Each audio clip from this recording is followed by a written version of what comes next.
There we go. It tells me the recording's in progress, so away we go. So welcome. My name is Terry Moore, and I am the Executive Director for the Sooke Fine Arts Show. It's my pleasure to do that job. As we begin today, I would like to respectfully acknowledge the Sooke First Nation on whose land we gather in celebration of the arts, and for which we are very grateful. So a few housekeeping notes. We've already talked about muting and unmuting. Can everybody hear me well? Is this a good volume level? I'm seeing head nods. This is great. Wonderful. As I mentioned, if you have any questions, please pop them into the chat and I'll be collecting those to pass along to Susan as we go. Let me see. I will, right for now, we're doing just fine. I'll leave it on gallery view, but then I'll pop it into speaker view when it's time to get going. So this is our fourth artist talk in the series that we have going on for the show this year.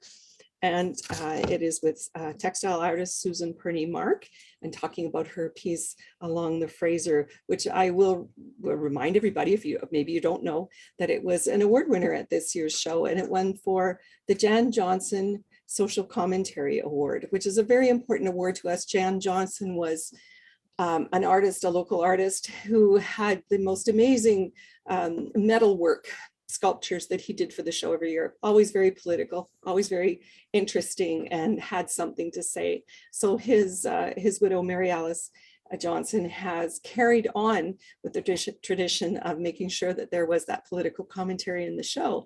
And the judges, the jury this year, chose Susan's piece to fit that category. So we're quite excited by that as well, as I'm sure Susan must be too. Yeah, so, yes. So just a bit about Susan for those of you who may not know. Susan is a textile artist who's embarked on a life-transforming journey into the world of color, design, and pattern. Working with textiles has become her method of self-expression and the focus of her methods of communication. She studied design, patchwork, and embroidery with the prestigious City and Guilds Institute of London, England, and has studied with internationally acclaimed teachers and quilt makers Nancy Crow, Jan Myers-Newbury, Eileen Noble, Gail Harker, and Ruth Isett. Susan has also been awarded 2 certificates in art and design and textile design and decoration from the Gail Harker Creative Studies Center in Washington, USA. So Susan spent the last 20 years learning, experimenting, and finally teaching a variety of surface design techniques in dyeing, painting, screen printing, and image transfer. Most recently, she's focused on mark making and textile narrative. Her work is known for its use of traditional methods, along with contemporary designs and materials. And when time permits, Susan's also out there as an avid kayaker and a gardener, as well as she's an active member in the fiber arts community in British Columbia. And she's also a member of the national and international fiber and surface design associations. And she's a qualified quilt judge. So I would like to welcome Susan in to start the presentation. I'm going to admit one more person while we're going here. But so welcome, Susan, and thank you for agreeing to do this talk tonight. Thank you. It's wonderful to be here, Terry, and I thank you for this opportunity.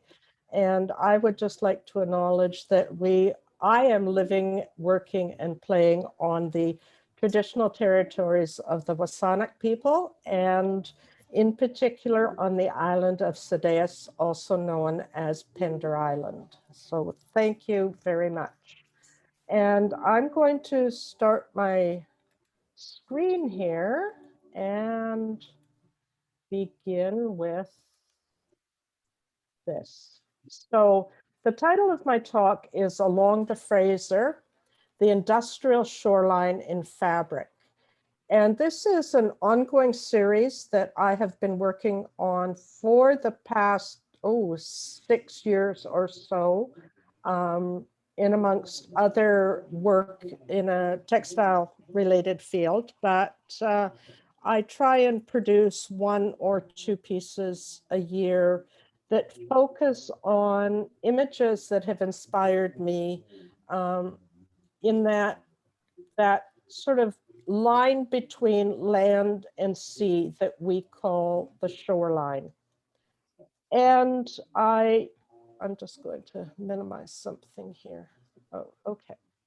So is that, you can see that, Terry? Yes, I can, Susan. Okay, okay. So I consider the industrial shoreline where international commerce meets the water's edge. And most of us are close to the water on the west coast here of Canada. It's an integral part of our living, our day-to-day, and it's always such an important part of how we do our business of living and the challenges that industry and recreation, the challenges and conflicts that happen between industry and recreation, and also about protecting and sustaining fragile ecosystems. But my work, I focus on, I want to find the majesty in steel and stitch, or fabric and thread, and rust and patina. And so I've traveled shorelines in a number of different countries, both on the West Coast here, on the East Coast, overseas, and been inspired by the grandeur of both the land and the sea. And I look at these ships and wonder where they're from, where they're going, what they have in their holds, and the idea of our necessity to sustain our life style in bringing goods from elsewhere that we need or even simply just want. And it started a number of years ago, probably about 20 years ago now. Some of you may remember that on the North Shore of Vancouver, there was the Burrard shipyards. And we happened to be walking in that area, and it doesn't exist anymore. It's been torn down for recreation, sort of that other idea of recreation versus industry. But at the time, these buildings, the shipyard had been closed down, but these buildings had been stripped of anything of value. And what was left behind was rusted rafters and old machinery and things that were kind of falling apart. But I saw the structure as something that I could interpret in my medium in a variety of different ways with my fabrics and with the dyed fabrics and so on that I use. So this is Burrard. I finished it in 2016. It's been in a number of different venues, and it was the start of this series. And these are a couple of images that I had taken at the shipyards, and I love the structure, the elements. They're very, to me, very easy to interpret in fabric with the lines and those rafters and the patina and the interesting shapes that are created, both the positive and negative space. And a lot of my work involves mark making. And the photo on the left is some marks on fabric that I was inviting the public to make. I was at the Moss Street Paint-In a couple of years ago, and I wanted people to add their marks because I didn't want to be the only person creating something. So the kids went at it with great verve and enthusiasm. The children sat back and were less connected, but it was a fun project to do. The table there is loaded with fabrics that I have.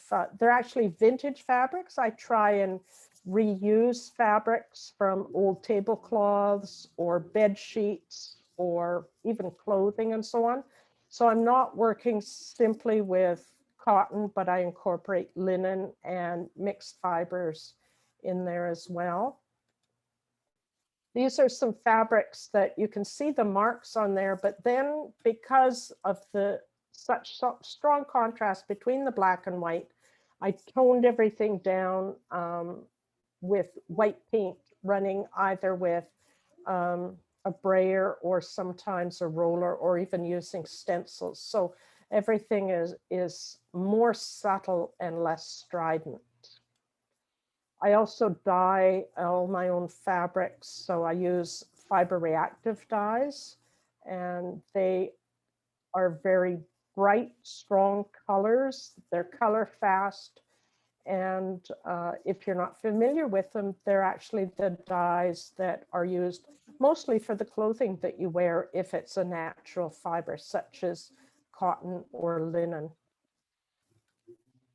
And these are patterns that I've dyed, and I've used different methods, different techniques, different color combinations, but then these actually get cut up into smaller pieces and incorporated into my work. So here's a work in progress, and I work on a vertical wall. So I have a flannel sheet that the fabric kind of clings to, and I am cutting and considering different parts of the fabric and sort of auditioning things. Everything's just pinned to the wall at that point. And so I can take it, use it, or change it around, play with arrangements and so on.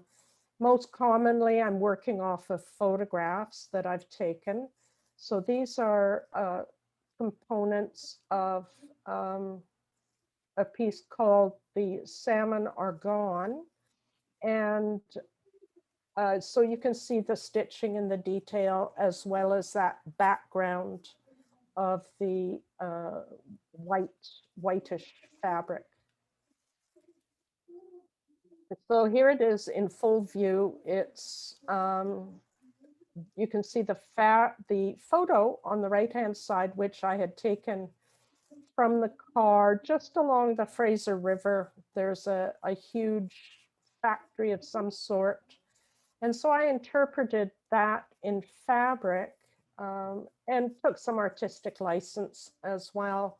My idea is to be somewhat representational, but not necessarily realistic. And I remember as a child growing up in the Cowichan Valley and being near the water all the time, and fascinated by the colors of the water when there was a bit of a fuel spill, out of a boat or a bilge or something, and thinking how beautiful it was, and not realizing the degradation of the water system. But the colors that I use in the oceans represent perhaps the pollution, the loss of habitat.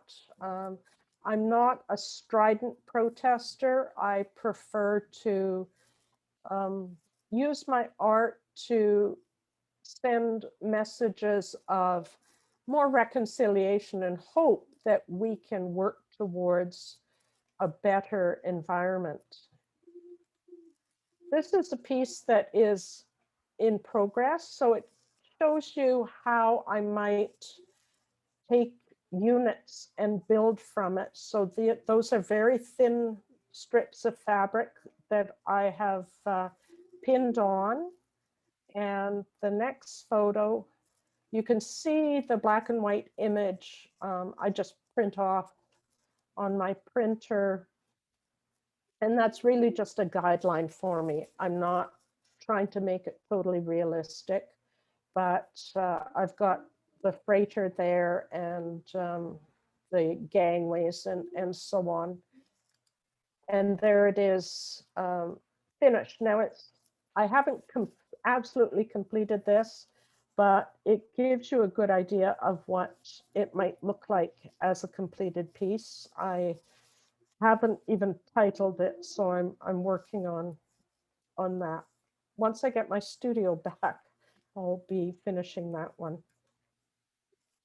So this is one that I did in 2016 as well, called Left Behind. And the reason I want to show you this one is partly because of the abandoned building and the structure there, but it was two versions. I didn't like the background or the sky there once it was completed. So I very carefully masked off the building and took a sponge roller of white paint and ran over the quilt. And it gives it an entirely different look. The background is faded, it's less noticeable, it's more distressed. And I think it's in keeping with the general concept of this series. The Warehouse, this is a piece that was in the Sooke Fine Arts Show 3 or 4 years ago, and it sold there. So I was thrilled with that. And on the left-hand side, you can sort of see it under construction. I'm building the rafters, looking at the angles, trying to keep them realistic without trying to be copying it verbatim. So on the right-hand side, there's thinner lines there in between, and those are threads that are couched down by machine. So you can get some pretty fine details on that. This is another piece that has been sold as well, all that remains. So another abandoned building, old but beautiful structure in there. I love the looking through it and seeing the change in values and thin lines, thick lines in there. No More Ships is another piece that, again, from the building. Now, the photo that you see there is actually a collage of several different photos, but I wanted to bring some more detail in, and so it was sort of a cut and paste until I was satisfied with the image, and then I could go back and work it into fabric. And you can see that these are fairly large pieces. So this is another one, Retired to Rust, along the same lines with the rafters and the rusting and so on. I had this in a show in, it was an online show at the Cowichan Valley Arts Council about a year ago, and we had a Zoom meeting, and the moderator said, what you don't realize about this is it's really big. And I thought, you don't know textile people, because we can work really big. So 45 by 66. I kind of stick to variations on that size for some of the larger pieces. This was an image that I took in St. John's, Newfoundland, and it's St. John's is an interesting working harbor because it's not very large, but it supplies the oils of the banks offshore. So there's a lot of action happening there, a lot of coming and going, and very different kinds of shipping in there. So I loved the lines of those cranes. I just thought they were so majestic in looking so strong in that. I really enjoyed that. And here you can see, I put these images in just so you can get a bit of a close-up, so you can see the thread work that happens. There's a lot of stitching going on in my work. Once the top is completed, then the stitching happens. So I'm not an accomplished designer stitch wise. My stitches tend to be straight, or an angle or just very curvy, but not very complex. So now I'm moving into along the Fraser piece. And what I'd like to do, Terry, is just pause for a moment and see if anybody has questions. That would be a great place to do that. If anybody has a question, please pop it into the chat box and I'll pass those along to Susan. For those of you who came in a little bit later too, we'd love to hear where you're from. So please feel free to pop that into the chat box too. It's been interesting to see how many people from across Canada and the US are from all the different places that they are from. So I am not seeing any questions at the moment. Okay, well, maybe we can see about it later too. Sure. So this is very much the beginning part of Along the Fraser, and I'm blocking out my ideas on my design wall. The water is somewhat in place. The ship is that sort of pinky batik piece on the top left, and I'm really just auditioning different fabrics. I know that I want the sky, the shoreline, the grasses, some trees in there. So there's lots of different elements that I'm incorporating, and it's still very much trying out some ideas and trying different things in there.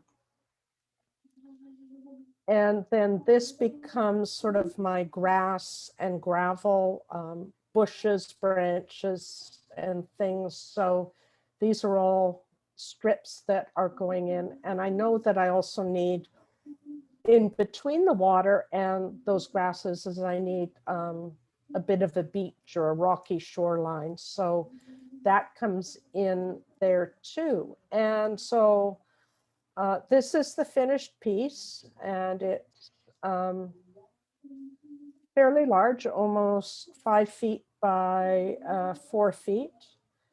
You can see that typical sky that I'm using in my work, and the ship is there. It's sort of a rusting hulk idea. There's not much action as far as people working on it or anything like that. And there was quite a bit of that foreshore that I wanted to include as well.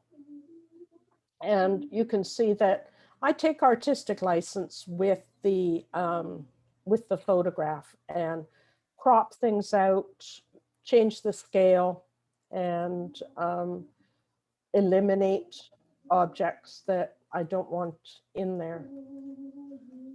So I was already finished this piece and realized, oh, I hadn't tied the ship up.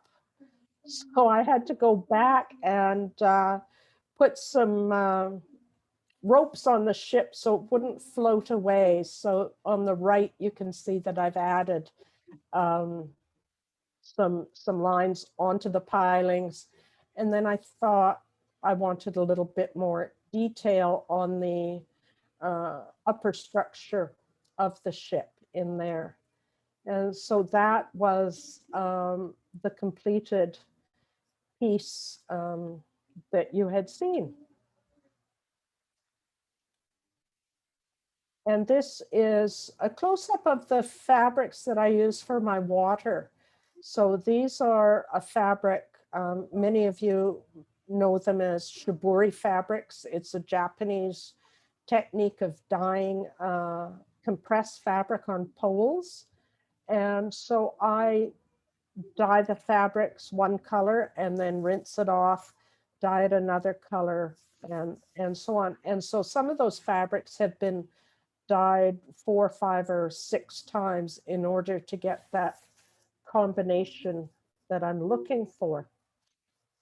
So this is an ongoing series, as I mentioned, and one piece is almost ready to complete, and I have 2 or 3 more that I'm working on for the future. I have a solo exhibition here on Pender Island a year November, so not this year, but next year, and that will be focused entirely on my Industrial Shoreline series. In amongst other parts, I still like to be inspired in different ways to the shore, to the water. And so I have a small series of 10 by 10 pieces that are mixed media, incorporating watercolor, paper, acrylics, fabric, and stitch. And they are 10 by 10, and the series is called The Salish Sea. So again, looking at the ocean as well. And I do a lot of mark making, so putting marks on fabric and paper that I use in my work, either in whole pieces, or I very often will cut them up for collage.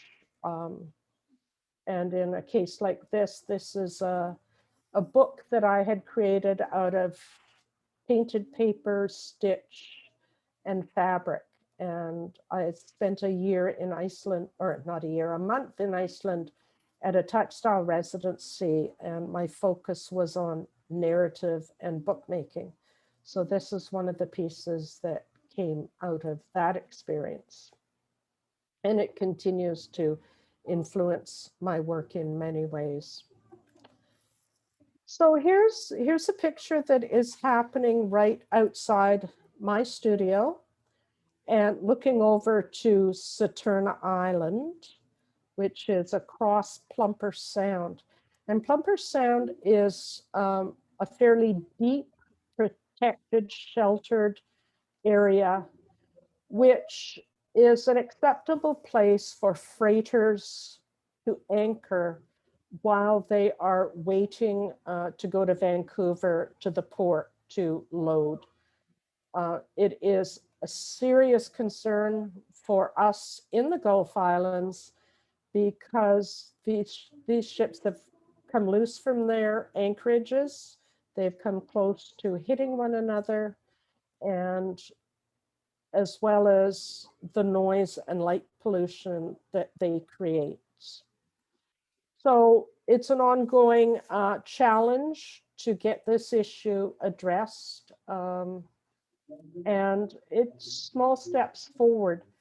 But in addition to that, this little spot of Pender Island called Hope Bay is home to fishermen. You can see the fishing boat there. It's home to recreation with the sailboat. And it's home to critical communication between the islands and the mainland. That center metal boat, the large one, is our mail boat.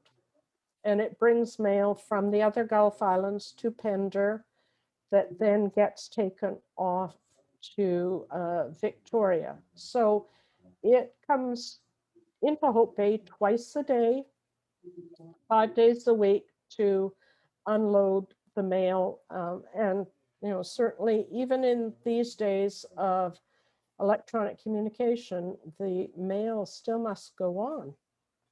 So that is the challenges that we face, to have balance and to find commonality and agreement moving into the future for our land and our sea. And thank you so much for joining me. I really appreciate you being part of this. And I'm just gonna try up there. Can you stop the share there, Terry? My little mouse won't grab it. Actually, I don't know that I can. Have you options? Oh, okay. Oh, stop participant sharing. Yes, I can right there. There we go. Good. Wonderful. Thank you, Susan. I do have some questions now. I've got one here from Diane asking, are the girders and other metal railings on your pieces applique? Yes, so sometimes they are applique, but not always. I've moved more into applique rather than piecing because it tends to be a little quicker to do, but it's often a combination. And sometimes the applique is tucked into a seam to stabilize it and that. Okay. Yeah. I noticed when you were talking about the fabric that you dye your fabric a certain way, and then you showed a close up of the fabric that you had, and in was relation to the water, that how you portrayed water. And I noticed that the threads were also different colors. Do you dye your threads as well? I dye some threads for handwork. It's more challenging to dye threads for machine work because they are finer.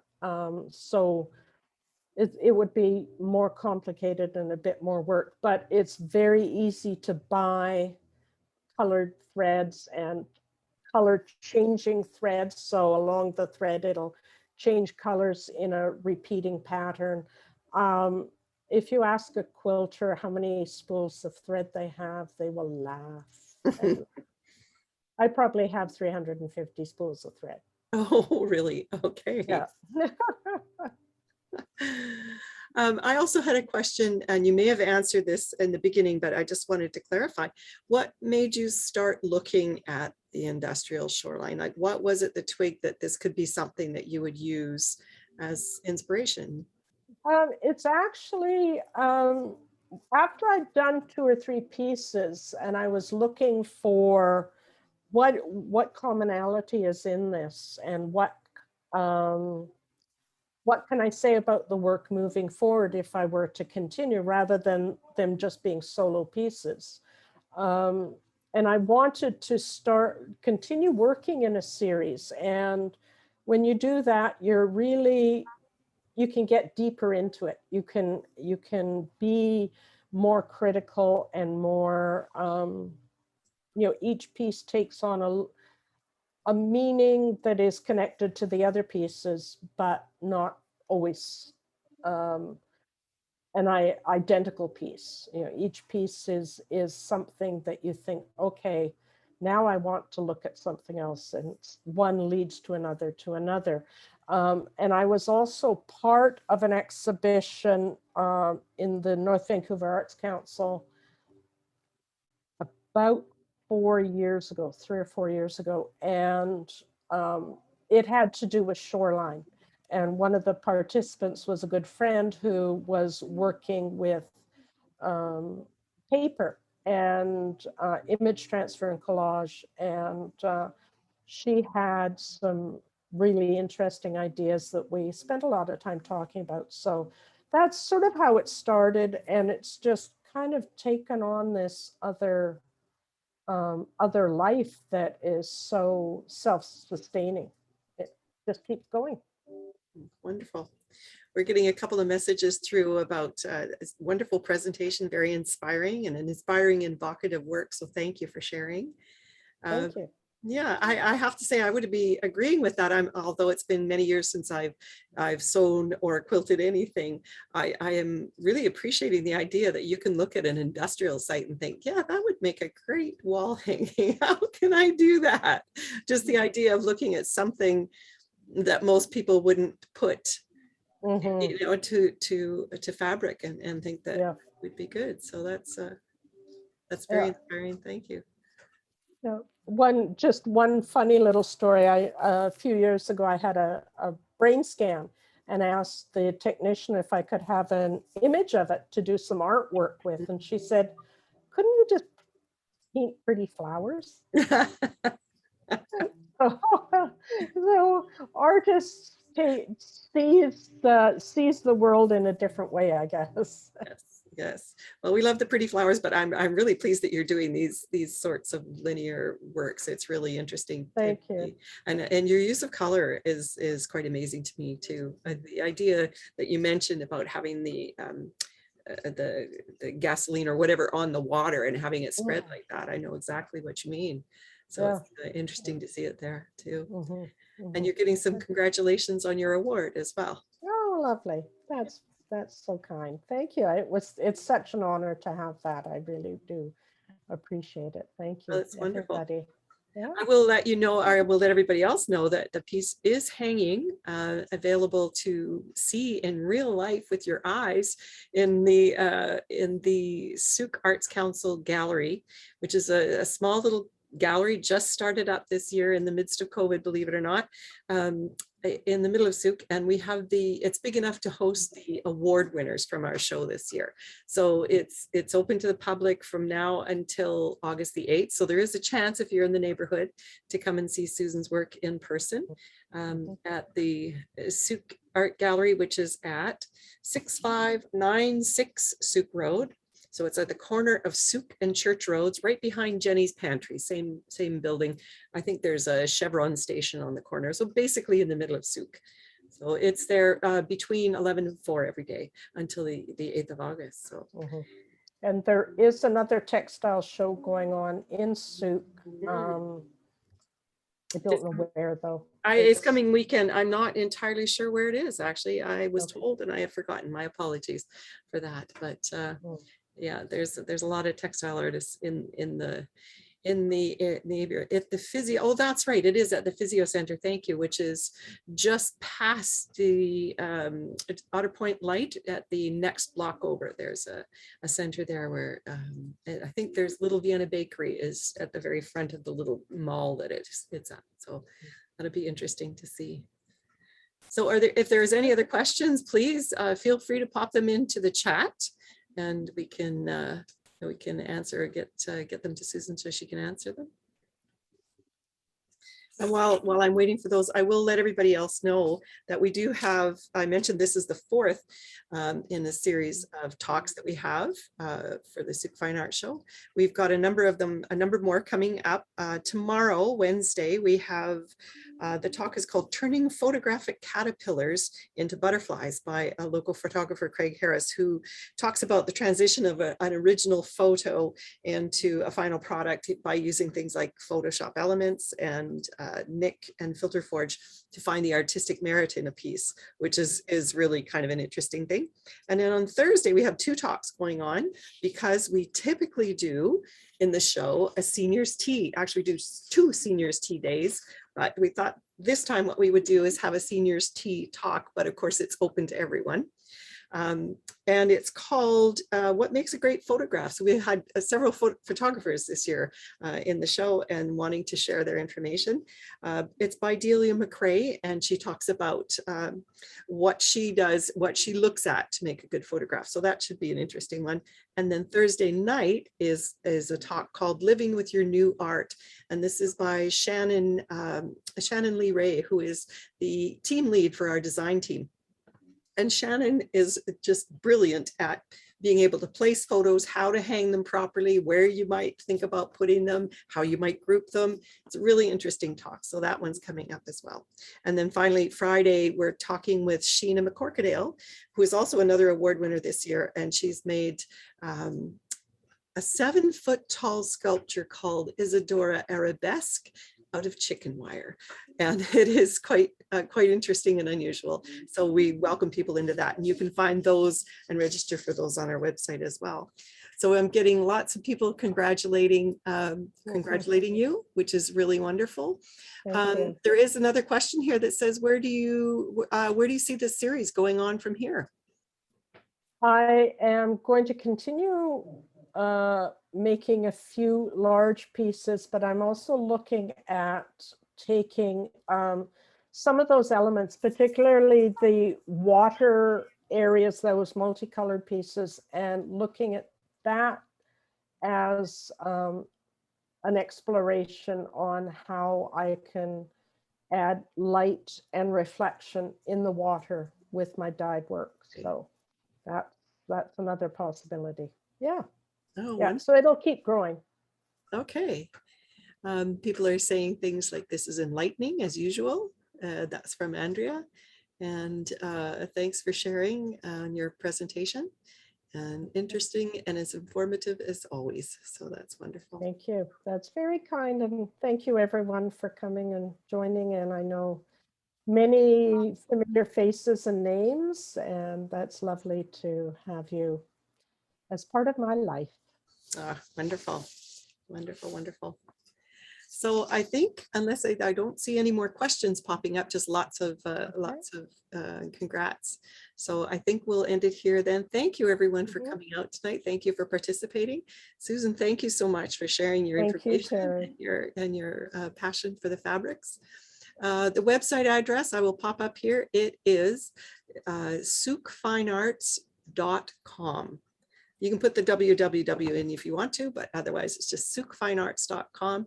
If you Google Sooke Fine Arts, you should see us on there, and you'll be able to go in and find all about the show and about the things that are happening this year. So I will sign off for now. Thank you, Susan, very much, and thank you everybody for joining us. And we hope to see you again soon. Thanks. Bye-bye. Bye-bye.